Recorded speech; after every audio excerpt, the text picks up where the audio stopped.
Isip bagong Schools Division Superintendent ng Dakbayan sa Osamis, walay mga bagong palisi nga gipatuman apan nagpadayon pag-implement ang daan nga mga programa sa Department of Education gikan sa national o sa regional office. Ang Guro Award baguhay pa lamang natapos. Ang mga programa nagsugod kini sa panahon ni kanhi SDS Bong Bagyo ug nagpadayon hangtod karon. Usa sa gikabisihan karon sa DepEd ang pagpangandam sa umaabot nga Juan Asensio Provincial Meet nga pagasalmutan kini sa Tangub City Division, Oroquita Division, Misamis Occidental Division ug Osamis City Division din may host sa maong Juan Asensio Provincial Meet.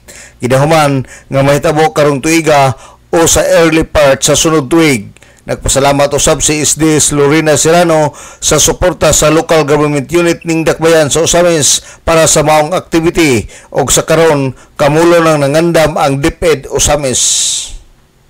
Isip new Schools Division Superintendent sa Osamis City, 1 month old pagid ko. As to the policy, wala tay bagong policy nga atong gi-implement karon, pero atong gi-continue og implement ang mga programs sa DepEd gikan sa Central Office, sa Regional Office. Sa ato ang na-focus karon bag ulang nato na human ang ato ang Guro Awards, which is running 15 years na, starting pa sa leadership ni Sir Bong Bagyo, atong kanhing superintendent diri sa Osamis City, kana ato ang gipadayon.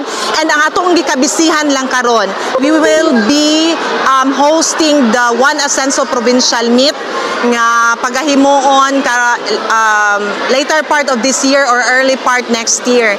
So with the help and full support again of our local government unit of Osamis City. Si Lorena Serrano, ang Schools Division Superintendent ning Dakbayan sa Osamis, alang sa DXDD Radio Campana, ang radyo sa simbahan, WD45 Dudong Bargamento, Danag sa Dakbayan.